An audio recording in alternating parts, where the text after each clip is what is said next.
I'm Frank Abe, a writer living in Seattle, and I'm also the lead author of a graphic novel called We Hereby Refuse, Japanese American Resistance to Wartime Incarceration.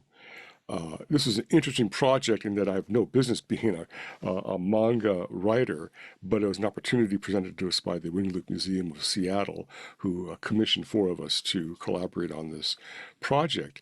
And what's interesting is that, you know, in our community, the idea of resistance to incarceration was not a subject we could talk about it in polite society until about 25 years ago. And I was part of a cohort of writers and filmmakers who kind of brought the subject out into the open in the Japanese American community. Until then, the prevailing notion was that our response to this massive violation of civil rights in the American 20th century could be characterized in one of two Japanese terms. One was shikattaganai, Japanese for it can't be helped, passive resignation in the face of injustice, or, go for broke, Hawaiian pidgin for go all out, give 110%, patriotic self-sacrifice to prove you're just as American as everyone else. Being a child of the 60s myself, neither of those two responses rang true for me.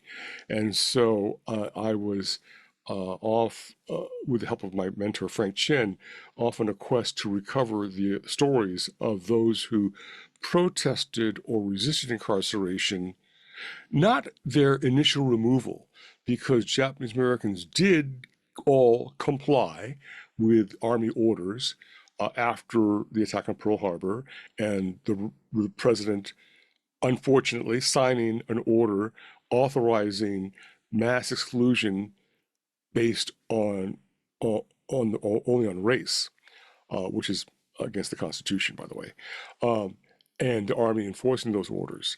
So the three characters in our graphic novel complied and were sent to first hometown fairgrounds and racetracks, and then to more permanent concentration camps inland. And so what the graphic novel does is weave the stories of these three characters.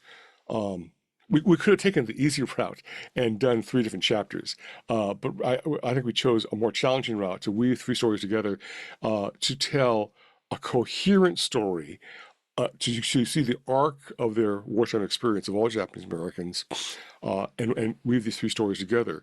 One is the story of Mitsuye Endo, a woman, a clerk in Sacramento, who was recruited to bring a habeas corpus case in federal court.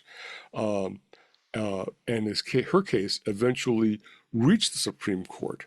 It was one of four Japanese American cases to be heard by the High Court. And in fact, it was the one case, three of them were criminal cases, hers was civil. It was the case that actually led to the order to close the incarceration camps in 1944. The second story is that of a fellow named Jim Akutsu of Seattle, who, with his brother Gene, both refused to be drafted by the Army into a segregated Army unit, refused to be drafted from an American concentration camp until their citizenship status was clarified and their families allowed to return home. This was felt to them a reasonable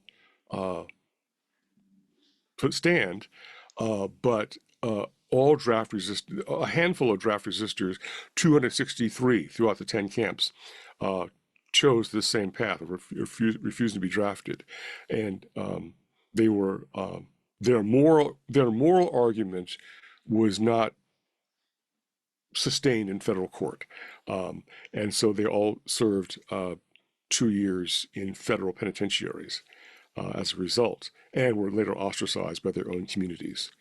The third character is a fellow named Hiroshi Kashiwagi, also of Sacramento, who was a college student,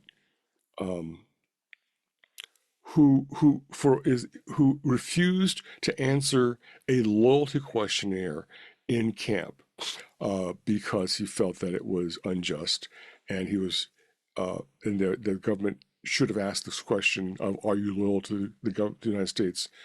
This question should have been asked before the mass removal, before the indiscriminate removal of everyone from the West Coast of Japanese ancestry without trial or hearing. There was no individual determination of loyalty or disloyalty, and so Hiroshi stands for us as one of the 20,000 people who refused to answer or answered no on this questionnaire. And his story is one, again, of protest and resistance to government orders. So these three stories together, I think, present the story of camp as many have never seen it before. Again, this was not a popular subject even in our own community until about 1999, 2000. And the graphic novel form has been happily effective in reaching students in middle school and high school. I've had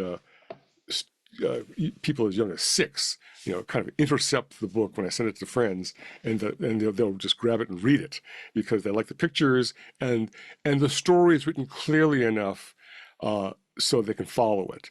But it's not dumbed down. I mean, it really is a very dense novel, graphic novel, with new information in it, very detailed, and a complete breakdown of how the loyalty questionnaire and the draft order and Endo's Supreme Court case played out in the system with new information and fresh details, bringing the story to the present, where we still have this situation of people, the same fears of the other, the fears of those in the margins that seem to resurface like clockwork whenever America feels itself threatened from abroad.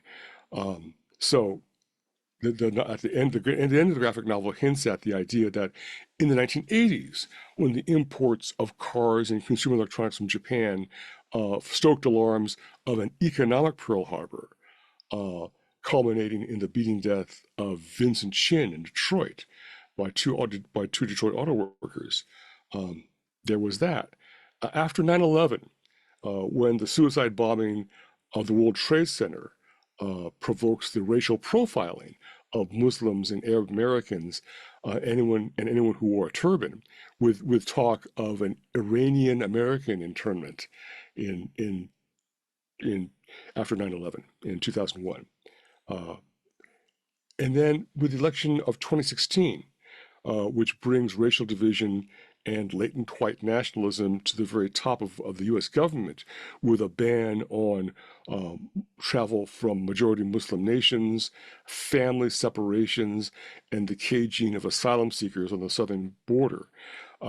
We hint at that in the closure of the graphic novel too. And finally, during the recent pandemic, we heard cries from American president of China virus and Kung flu, which condones violence against Asian Americans on the street that continues to this day. So the graphic novel succeeds in bringing, for students in the classroom, bringing the history of incarceration of one minority group in World War II into the present day, and making those connections between events, so that showing that in our community, when we had the caging of asylum seekers and the caging of children, family separations, the cry went out in our community, never again is now. We always said never again, never again. Well, never again was happening again over the last 6 years, 7 years. So we never asked for any of this experience as Japanese Americans, but having the experience in our families of exclusion and racism gives us a certain moral authority when speaking about it. And I think that the graphic novel shows in the end that with that moral authority comes the moral responsibility to stand in defense of others who are similarly targeted today. So that is We Hereby Refuse, Japanese American resistance to wartime incarceration, linked to resistance to racism today.